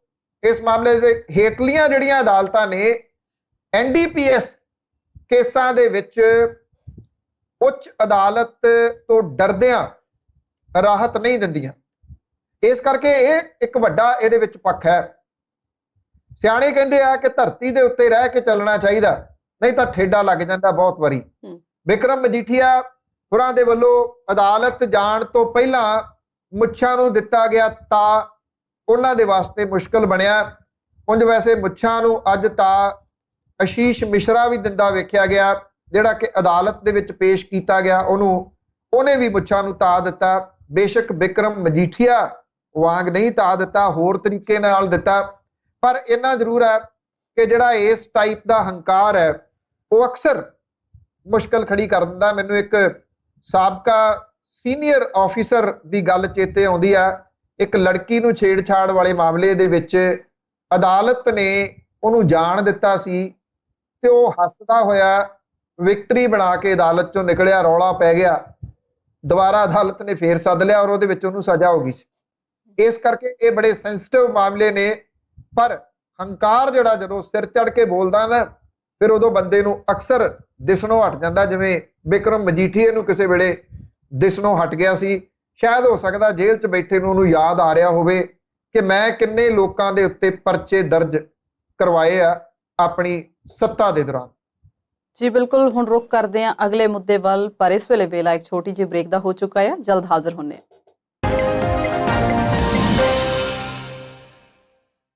ਬ੍ਰੇਕ ਤੋਂ ਬਾਅਦ ਸੱਚੀਆਂ ਤੇ ਖਰੀਆਂ ਪੰਨੂ ਦੀਆਂ ਪ੍ਰੋਗਰਾਮ ਦੇਖ ਰਹੇ ਦਰਸ਼ਕਾਂ ਦਾ ਇੱਕ ਵਾਰ ਫਿਰ ਤੋਂ ਸਵਾਗਤ ਕਰਦੇ ਹਾਂ। ਪੰਨੂ ਸਾਹਿਬ, ਗੱਲ ਕਰਦੇ ਹਾਂ ਹੁਣ ਪੰਜਾਬ ਦੀ ਸਿਆਸਤ ਚੋਂ ਨਿਕਲ ਕੇ ਸਿੱਧੀ ਸ਼੍ਰੀਲੰਕਾ ਦੀ।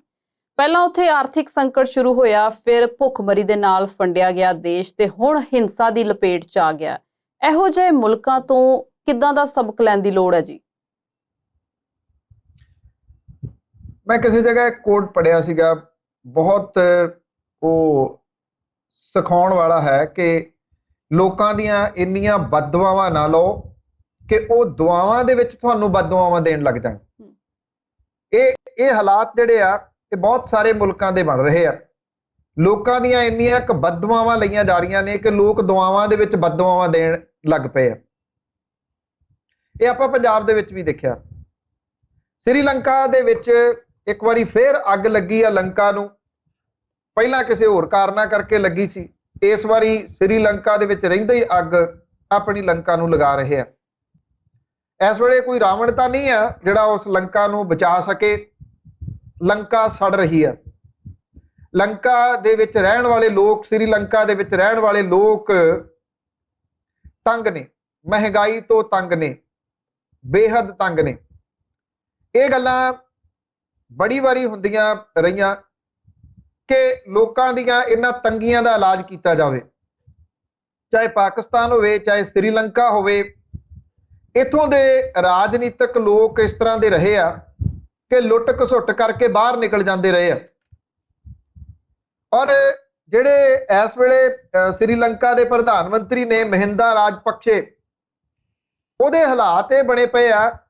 ਕੱਲ ਤੱਕ ਪ੍ਰਧਾਨ ਮੰਤਰੀ ਸੀ, ਜੇ ਤੁਸੀਂ ਕਲਿੱਪ ਵੇਖਿਆ ਹੋਵੇ ਅੱਜ ਵਾਲਾ, ਤੇ ਜਹਾਜ਼ ਦੇ ਵੱਲ ਨੂੰ ਟੱਬਰ ਸਣੇ ਭੱਜੇ ਜਾਂਦੇ ਦਿਸਦੇ ਆ ਆਪਣੇ ਹੈਲੀਕਾਪਟਰ ਵੱਲ ਨੂੰ।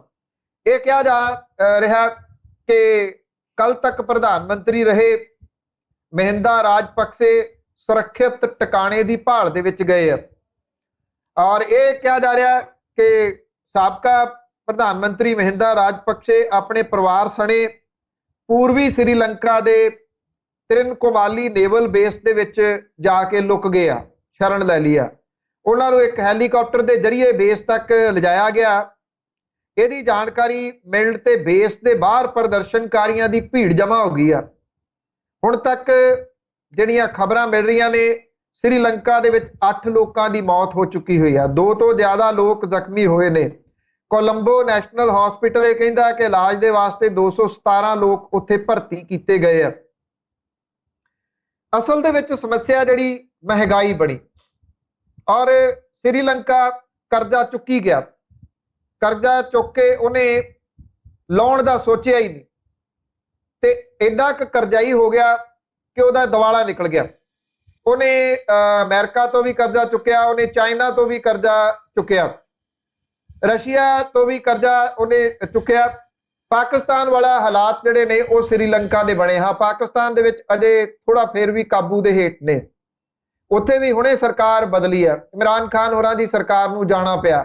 ਅਜਿਹੇ ਹਾਲਾਤ ਤਾਂ ਨਹੀਂ ਬਣੇ, ਪਰ ਅਜਿਹੇ ਹਾਲਾਤ ਇਸ ਖਿੱਤੇ ਦੇ ਬਣਦਿਆਂ ਮੈਨੂੰ ਲੱਗਦਾ ਬਹੁਤੀ ਦੇਰ ਲੱਗਣੀ ਨਹੀਂ। ਜਿਸ ਤਰੀਕੇ ਦੇ ਨਾਲ ਮਹਿੰਗਾਈ ਵੱਧ ਰਹੀ ਹੈ, ਸਾਰੇ ਜਗ੍ਹਾ ਦੇ ਉੱਤੇ ਆਮ ਬੰਦਾ ਬਹੁਤ ਬੁਰੇ ਤਰੀਕੇ ਦੇ ਨਾਲ ਤੰਗ ਹੋ ਰਿਹਾ। ਆਖਰ ਉਹ ਕਰੇ ਤਾਂ ਕੀ ਕਰੇ? ਇਹ ਇੱਕ ਬਹੁਤ ਵੱਡਾ ਸਵਾਲ ਆਮ ਵਿਅਕਤੀ ਦੇ ਸਾਹਮਣੇ ਖੜਾ। ਜਿਹੜਾ ਪੈਸਾ ਹੈ ਉਹ ਅੰਨਾ ਪੈਸਾ, ਕਿਉਂਕਿ ਜਦੋਂ ਡਾਕਟਰ ਮਨਮੋਹਨ ਸਿੰਘ ਹੋਰਾਂ ਦੀ ਸਰਕਾਰ ਸੀ, ਜੇ ਆਪਾਂ ਆਪਣੇ ਲਈ, ਤੇ ਉਹਨਾਂ ਨੇ ਇੱਕ ਮਿਡਲ ਕਲਾਸ ਪੈਦਾ ਕੀਤੀ। ਮਿਡਲ ਕਲਾਸ ਨੂੰ ਸਟਰੋਂਗ ਕੀਤਾ, ਜਿਹੜੇ ਕੋਲੇ ਬਾਇੰਗ ਪਾਵਰ ਸੀ। ਜੇ ਤੁਸੀਂ ਪਿਛਲੇ ਕੁਝ ਸਮੇਂ ਦੇ ਦੌਰਾਨ ਨੋਟ ਕੀਤਾ ਹੋਵੇ, ਇਹ ਸਾਰੇ ਪੂਰੇ ਖਿੱਤੇ ਦੀ ਗੱਲ ਕਰ ਰਿਹਾ ਮੈਂ, ਇਹਦੇ ਵਿੱਚ ਹੁਣ ਦੋ ਕਲਾਸਾਂ ਰਹਿ ਗਈਆਂ। ਇੱਕ ਪਹਿਲਾਂ ਹੁੰਦੀ ਸੀ ਇੱਕ ਅਪਰ ਕਲਾਸ, ਇੱਕ ਮਿਡਲ ਕਲਾਸ ਤੇ ਇੱਕ ਲੋਅਰ ਕਲਾਸ। ਹੁਣ ਦੋ ਕਲਾਸਾਂ ਨੇ, ਅਪਰ ਕਲਾਸ ਤੇ ਲੋਅਰ ਕਲਾਸ। ਮਿਡਲ ਕਲਾਸ ਹੈ ਨਹੀਂ ਗੀ। ਮਿਡਲ ਕਲਾਸ ਦਾ ਨਾ ਹੋਣਾ ਖਤਰਨਾਕ ਹੈ, ਕਿਉਂਕਿ ਮਿਡਲ ਕਲਾਸ ਜਿਹੜੀ ਉਹ ਜੌਬ ਪੈਦਾ ਕਰਦੀ ਸੀ ਆਮ ਲੋਕਾਂ ਦੇ ਵਾਸਤੇ। ਉਹ ਘੱਟੋ ਘੱਟ ਆਮ ਲੋਕਾਂ ਦੇ ਨੇੜੇ ਜਾਂ ਉਹਨਾਂ ਦੀਆਂ ਮੁਸ਼ਕਲਾਂ ਦੇ ਵਿੱਚ ਸ਼ਾਮਲ ਰਹਿੰਦੀ ਸੀ। ਜਿਹੜੀ ਅਪਰ ਕਲਾਸ ਹੈ ਉਹ ਏਡੀ ਅਪਰ ਹੋ ਗਈ ਆ, ਇੰਨਾ ਉਹਦੇ ਕੋਲੇ ਪੈਸਾ ਹੋ ਗਿਆ ਕਿ ਉਹ ਲੋਅਰ ਕਲਾਸ ਵੱਲ ਨੂੰ ਵੇਖਣ ਨੂੰ ਤਿਆਰ ਨਹੀਂ। ਉਹ ਇਸ ਤਰੀਕੇ ਦੇ ਨਾਲ ਹੋਈ ਆ, ਇਹਦੇ ਤੁਸੀਂ ਕਾਰਪੋਰੇਟ ਕਹਿ ਲਓ ਕਿ ਸਾਰਾ ਕੁਝ ਮੇਰਾ ਹੀ ਹੋਊਗਾ, ਹਰ ਚੀਜ਼ ਮੈਂ ਵੇਚੂੰਗਾ, ਦੁੱਧ ਤੋਂ ਲੈ ਕੇ ਕੱਪੜੇ ਤੱਕ, ਇੱਥੋਂ ਤੱਕ ਕਿ ਗਰੋਸਰੀ ਤੋਂ ਲੈ ਕੇ ਮੀਟ ਤੱਕ, ਹਰ ਚੀਜ਼ ਜਿਹੜੀ ਉਹਨਾਂ ਦੀ ਹੋ ਗਈ। ਹਰ ਜਗ੍ਹਾ ਦੇ ਉੱਤੇ ਉਹ ਆ ਗਏ, ਜਿੱਥੇ ਜਿੱਥੇ ਉਹ ਆਏ ਉੱਥੇ ਛੋਟਾ ਦੁਕਾਨਦਾਰ ਮਾਰਿਆ ਗਿਆ। ਉਹ ਮਿਡਲ ਕਲਾਸ ਸੀ। ਜਦੋਂ ਉਹਦੀ ਦੁਕਾਨ ਗਈ, ਉਹਦੇ ਤੇ ਕੰਮ ਕਰਨ ਵਾਲੇ 2-3 ਮੁੰਡੇ ਜਿਹੜੇ ਨੇ ਉਹਨਾਂ ਦੀ ਨੌਕਰੀ ਗਈ। ਜਦੋਂ ਇੱਕ ਕੱਪੜੇ ਵਾਲੇ ਦੀ ਦੁਕਾਨ ਗਈ, ਉਹਦੇ ਤੇ ਕੰਮ ਕਰਨ ਵਾਲੇ 3-4 ਜਿਹੜੇ ਕੰਮ ਵਾਲੇ ਸੀ ਉਹਨਾਂ ਦੇ ਨੌਕਰੀ ਗਈ, ਕਿਉਂਕਿ ਉਹਦੀ ਜਗ੍ਹਾ ਲੈ ਲਈ ਬਹੁਤ ਵੱਡੇ ਵੱਡੇ ਸਟੋਰਾਂ ਨੇ, ਜਿੱਥੇ ਰੈਡੀਮੇਡ ਕੱਪੜੇ ਆਉਣੇ ਸ਼ੁਰੂ ਹੋ ਗਏ। ਮੈਂ ਕੋਈ ਉਹਨਾਂ ਦੇ ਵਿਰੋਧ ਦੇ ਵਿੱਚ ਨਹੀਂ ਗਾ ਕਿ ਕਿਉਂ ਆਉਂਦੇ ਨੇ, ਪਰ ਸਭ ਤੋਂ ਪਹਿਲਾਂ ਦੇਖਿਆ ਤਾਂ ਇਹ ਜਾਣਾ ਚਾਹੀਦਾ ਨਾ ਕਿ ਜਿਹੜੀ ਉਹ ਛੋਟੀ ਦੁਕਾਨਦਾਰੀ ਹੈ, ਜਿਹੜਾ ਛੋਟਾ ਬਿਜ਼ਨਸ ਹੈ, ਉਹਨੂੰ ਕਿਵੇਂ ਸੰਭਾਲਿਆ ਜਾਵੇ। ਉਹ ਇੱਕ ਤਾਂ ਆਪਣੀ ਰੋਟੀ ਕਮਾਉਂਦਾ, ਨਾਲ ਦੀ ਨਾਲ ਉਹ 2-3 ਨੂੰ ਹੋਰ ਕੰਮ ਦਿੰਦਾ। ਇਹ ਠੀਕ ਹੈ, ਵੱਡੇ ਸਟੋਰ ਬਹੁਤ ਸਾਰਿਆਂ ਨੂੰ ਕੰਮ ਦਿੰਦੇ ਆ, ਪਰ ਇਹ ਵੀ ਨਹੀਂ ਭੁੱਲਣਾ ਚਾਹੀਦਾ ਕਿ ਉਹ ਛੋਟਿਆਂ ਨੂੰ ਨਿਗਲ ਜਾਂਦੇ ਉਹਨਾਂ ਨੂੰ। ਇਹੀ ਹਾਲਾਤ ਸ੍ਰੀਲੰਕਾ ਦੇ ਬਣੇ, ਇਹੀ ਹਾਲਾਤ ਜਿਹੜੇ ਉਹ ਪਾਕਿਸਤਾਨ ਦੇ ਬਣ ਜਾ ਰਹੇ ਨੇ, ਇਹੀ ਹਾਲਾਤ ਅਫਗਾਨਿਸਤਾਨ ਦੇ ਵਿੱਚ ਬਣੇ ਹੋਏ ਨੇ। ਖੈਰ, ਅਫਗਾਨਿਸਤਾਨ ਦੀ ਸਿਚੁਏਸ਼ਨ ਥੋੜੀ ਵੱਖਰੀ ਹੈ। ਅਫਗਾਨਿਸਤਾਨ ਤਾਂ ਢਹਿ ਢੇਰੀ ਹੋ ਗਿਆ ਨਾ, ਉਹ ਤਾਂ ਐਵੇਂ ਰੇਤ ਦੀਆਂ ਕੰਧਾਂ ਵਾਂਗੂ ਜਿਹੜਾ ਉਹ ਖੜਾ। ਹਾਲਾਤ ਭਾਰਤ ਦੇ ਅੰਦਰ ਕਿਹੋ ਜਿਹੇ ਨੇ, ਸਾਨੂੰ ਉਹਦੇ ਉੱਤੇ ਵੀ ਬਹੁਤ ਕਲੋਜ਼ਲੀ ਨਿਗਾਹ ਰੱਖਣੀ ਪਊਗੀ। ਕੋਈ ਬਹੁਤ ਜ਼ਿਆਦਾ ਚੰਗੇ ਨਹੀਂ ਗੇ। ਕਿਉਂ? ਕਿਉਂਕਿ ਇੱਥੇ ਮਹਿੰਗਾਈ ਸਿਰ ਚੜ ਕੇ ਬੋਲ ਰਹੀ ਹੈ। 1000 ਰੁਪਏ ਦਾ ਸਿਲੰਡਰ ਹੋ ਗਿਆ। ਲੋਕ ਪਾਥੀਆਂ ਦੇ ਉੱਤੇ ਤੇ ਦੂਜੇ ਬਾਲਣ ਦੇ ਉੱਤੇ ਵਾਪਸ ਆ ਰਹੇ ਨੇ। ਹੋਰ ਕੋਈ ਚੋਇਸ ਨਹੀਂ ਹੈਗੀ। ਜਿੰਨੀਆਂ ਲੁੱਟਾਂ ਖੋਹਾਂ ਇਸ ਵੇਲੇ ਚੱਲ ਰਹੀਆਂ ਨੇ, ਚੇਨ ਸਨੇਚਰ ਪੈਸਾ ਖੋਹ ਕੇ ਲੈ ਗਏ, ਮੋਟਰਸਾਈਕਲ ਖੋਹ ਕੇ ਲੈ ਗਏ, ਗੱਡੀ ਖੋਹ ਕੇ ਲੈ ਗਏ। ਕੋਈ ਔਰਤ ਜਿਹੜੀ ਆ ਉਹ ਪਬਲਿਕ ਪਲੇਸ ਛੱਡੋ, ਆਪਣੀ ਗਲੀ ਦੇ ਵਿੱਚ ਵੀ ਚੇਨ ਵਾਲੀਆਂ ਵਗੈਰਾ ਪਾ ਕੇ ਸੈਰ ਤੱਕ ਨਹੀਂ ਕਰ ਸਕਦੀ। ਇਹ ਨਹੀਂ ਪਤਾ ਕਿ ਕਦੋਂ ਪਿੱਛੋਂ ਕਿਸੇ ਮੋਟਰਸਾਈਕਲ ਸਵਾਰ ਨੇ ਆ ਜਾਣਾ, ਉਹਦੀ ਚੇਨ ਖਿੱਚ ਕੇ ਲੈ ਜਾਣਾ। ਉਹ ਡਿੱਗ ਵੀ ਸਕਦੀ ਹੈ, ਉਹ ਸੀਰੀਅਸ ਇੰਜਰਡ ਵੀ ਹੋ ਸਕਦੀ ਹੈ। ਇਹਦਾ ਕਿਸੇ ਨੂੰ ਕੋਈ ਕਰਨਾ ਹੈ ਨਹੀਂ, ਕਿਉਂਕਿ ਜਿਹੜਾ ਚੇਨ ਖੋਹਣ ਵਾਲਾ ਆ ਉਹਨੇ ਇਸ ਗੱਲ ਦੀ ਪਰਵਾਹ ਥੋੜੀ ਕਰਨੀ ਆ ਵੀ ਉਹ ਸੁਰੱਖਿਅਤ ਰਹੇ। ਅਣਸੁਰੱਖਿਅਤ ਮਾਹੌਲ ਬੜੇ ਤੇਜ਼ੀ ਦੇ ਨਾਲ ਜਿਹੜਾ ਉਹ ਬਣਦਾ ਜਾ ਰਿਹਾ। ਉਹਦਾ ਪ੍ਰਮੁੱਖ ਕਾਰਨ ਮਹਿੰਗਾਈ ਹੈ। ਮਹਿੰਗਾਈ ਦੇ ਨਾਲ 2-4 ਹੋਣਾ ਪੈ ਰਿਹਾ। ਜਿਹੜਾ ਇੱਕ ਮਜ਼ਦੂਰ ਹੈ ਉਹ ਕਿੰਨੇ ਪੈਸੇ ਲੈ ਜਾਂਦਾ, ਇੱਕ ਰਿਕਸ਼ਾ ਚਲਾਉਣ ਵਾਲਾ ਆਪਣੇ ਘਰੇ ਕਿੰਨੇ ਪੈਸੇ ਲੈ ਕੇ ਜਾਂਦਾ, ਇੱਕ ਰੇਹੜੀ ਲਾਉਣ ਵਾਲਾ ਆਪਣੇ ਘਰੇ ਕਿੰਨੇ ਪੈਸੇ ਲੈ ਕੇ ਜਾਂਦਾ। ਕਦੇ ਸੋਚਣਾ ਇਹਨਾਂ ਮਾਮਲਿਆਂ ਦੇ ਉੱਤੇ। ਜਿੰਨੇ ਕੋ ਪੈਸੇ ਲੈ ਕੇ ਜਾਂਦਾ ਉਹਦੇ ਵਿੱਚ ਉਹਨੇ ਆਪਣੇ ਸਾਰੇ ਘਰ ਦਾ ਜਿਹੜਾ ਸ਼ਾਮ ਨੂੰ ਸੌਦਾ ਲਿਜਾਣਾ। ਕਿਤੇ ਛੋਟੀਆਂ ਦੁਕਾਨਾਂ ਦੇ ਉੱਤੇ ਬਹਿ ਕੇ ਦੇਖਣਾ 20 ਰੁਪਏ ਦੀ ਖੰਡ ਵਾਲੀਆਂ ਪੁੜੀਆਂ ਬਣੀਆਂ ਹੁੰਦੀਆਂ ਨੇ, 20 ਰੁਪਏ ਦੀ ਪੱਤੀ ਵਾਲੀਆਂ ਪੁੜੀਆਂ ਪਹਿਲਾਂ ਹੀ ਬਣਾ ਕੇ ਉਹ ਰੱਖਦੇ ਨੇ। ਪਹਿਲਾਂ 10 ਰੁਪਏ ਦਾ ਹੁੰਦਾ ਸੀ, ਹੁਣ 20 ਰੁਪਏ ਦੇ ਦੁੱਧ ਦਾ ਛੋਟਾ ਜਿਹਾ ਪੈਕਟ, 20 ਰੁਪਏ ਦੇ ਛੋਟਾ ਜਿਹਾ ਦਹੀਂ ਦਾ ਪੈਕਟ। ਉਹ 20-20 ਰੁਪਏ ਦੀਆਂ ਚੀਜ਼ਾਂ ਰੋਜ਼ ਲਿਜਾਂਦਾ।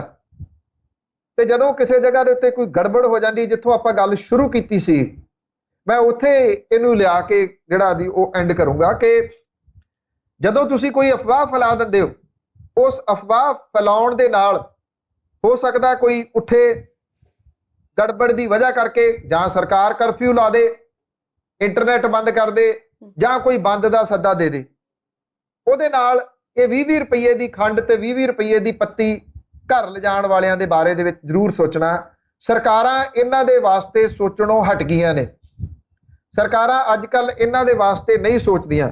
ਸ੍ਰੀਲੰਕਾ ਦੇ ਹਾਲਾਤ ਦੇ ਉੱਤੇ ਹੋ ਸਕਦਾ ਕੋਈ ਖਬਰ ਨੂੰ ਗਾਂਹ ਕਰ ਦੇਵੇ ਵੀ ਇਹਦਾ ਕੀ ਸੁਣਨਾ, ਮੇਰੀ ਚਾਚੇ ਇਹਨਾਂ ਖਬਰਾਂ ਨੂੰ ਸੁਣਨਾ, ਇਹਨਾਂ ਖਬਰਾਂ ਨੂੰ ਵਾਚ ਕਰਨਾ, ਇਹਨਾਂ ਖਬਰਾਂ ਦਾ ਐਨਾਲਿਸਿਸ ਕਰਨਾ ਸਾਡੇ ਸਭ ਦੇ ਵਾਸਤੇ ਜ਼ਰੂਰੀ ਹੈ, ਕਿਉਂਕਿ ਜਦੋਂ ਇਸ ਤਰ੍ਹਾਂ ਦੀ ਕੋਈ ਗੱਲ ਕਿਸੇ ਖਿੱਤੇ ਦੇ ਵਿੱਚ ਆਉਂਦੀ ਹੈ ਤੇ ਫਿਰ ਇੱਕ ਤੋਂ ਦੂਜੀ ਜਗ੍ਹਾ ਤੱਕ ਅਜਿਹੀਆਂ ਚੀਜ਼ਾਂ ਨੂੰ ਟਰੈਵਲ ਕਰਨ ਦੇ ਵਿੱਚ ਬਹੁਤ ਲੰਬਾ ਸਮਾਂ ਨਹੀਂ ਲੱਗਦਾ। ਅਕਸਰ ਇਹ ਅਸੀਂ ਇਗਨੋਰ ਕਰ ਦਿੰਦੇ ਆ। ਸ੍ਰੀਲੰਕਾ ਦੀ ਪਾਪੂਲੇਸ਼ਨ ਭਾਰਤ ਦੇ ਮੁਕਾਬਲੇ ਬਹੁਤ ਥੋੜੀ ਹੈ। ਭਾਰਤ ਇੱਕ ਬਹੁਤ ਵੱਡਾ ਪਾਪੂਲੇਸ਼ਨ ਵਾਈਜ਼ ਮੁਲਕ ਹੈ। ਜਿਹੋ ਜਿਹੇ ਹਾਲਾਤ ਇੱਥੇ ਪੈਦਾ ਕੀਤੇ ਜਾ ਰਹੇ ਆ, ਸਪੀਕਰ ਬੰਦ ਕਰਾਤੇ, ਉਹਦੇ ਬਾਅਦ ਸਾਹਮਣੇ ਜਾ ਕੇ ਦੂਜਾ ਪੜ੍ਹਨਾ ਸ਼ੁਰੂ ਕਰਤਾ। ਸ਼ਾਮ ਨੂੰ ਤੁਸੀਂ ਕੋਈ ਚੈਨਲ ਵੇਖ ਲਓ, ਹਿੰਦੂ ਮੁਸਲਿਮ ਵਿਵਾਦ ਤੋਂ ਬਿਨਾਂ ਤੁਹਾਨੂੰ ਕੋਈ ਉੱਥੇ ਦਿਸਦਾ ਹੀ ਨਹੀਂ। ਇਹਨਾਂ ਚੈਨਲਾਂ ਵਾਲਿਆਂ ਨੂੰ ਅਜੇ ਵੀ ਅਕਲ ਨਹੀਂ ਆ ਰਹੀ ਕਿ ਜਿਹੋ ਜੀ ਜ਼ਹਿਰ ਇਹ ਲੋਕਾਂ ਦੇ ਮਨਾਂ ਦੇ ਅੰਦਰ ਭਰੀ ਤੁਰੇ ਜਾ ਰਹੇ ਆ, ਇਹ ਜ਼ਹਿਰ ਜਿਸ ਦਿਨ ਗਲ-ਗਲ ਤੱਕ ਲੋਕਾਂ ਦੇ ਆ ਗਈ, ਉਦੋਂ ਬਾਅਦ ਬਣੂਗਾ ਕੀ। ਬਿਲਕੁਲ ਸੱਚ ਕਿਹਾ ਤੁਸੀਂ। ਫਿਲਹਾਲ ਪ੍ਰੋਗਰਾਮ ਨੂੰ ਇੱਥੇ ਸਮੇਟਣ ਦਾ ਵੇਲਾ ਹੋ ਗਿਆ। ਪਨੂ ਸਾਹਿਬ, ਤੁਹਾਡਾ ਬਹੁਤ ਬਹੁਤ ਧੰਨਵਾਦ। ਥੈਂਕ ਯੂ ਜੀ, ਧੰਨਵਾਦ। ਉਮੀਦ ਕਰਦੇ ਹਾਂ ਕਿ ਸਾਡੇ ਦਰਸ਼ਕਾਂ ਨੂੰ ਸਾਡੇ ਅੱਜ ਦੇ ਪ੍ਰੋਗਰਾਮ ਦਾ ਅੱਜ ਦਾ ਐਪੀਸੋਡ ਚੰਗਾ ਲੱਗਿਆ ਹੋਵੇਗਾ ਤੇ ਕੱਲ ਨੂੰ ਫਿਰ ਨਵੇਂ ਮੁੱਦਿਆਂ ਦੇ ਨਾਲ ਹਾਜ਼ਰੀ ਭਰਾਂਗੇ ਤੇ ਤੁਸੀਂ ਇਸ ਤਰ੍ਹਾਂ ਜੁੜੇ ਰਹਿਣਾ ਹੈ ਜੀ ਪੰਜਾਬੀ ਨੈਸ਼ਨਲ ਟੀਵੀ ਦੇ ਨਾਲ। ਉਮੀਦ ਤੁਹਾਡੀ, ਕੋਸ਼ਿਸ਼ ਸਾਡੀ।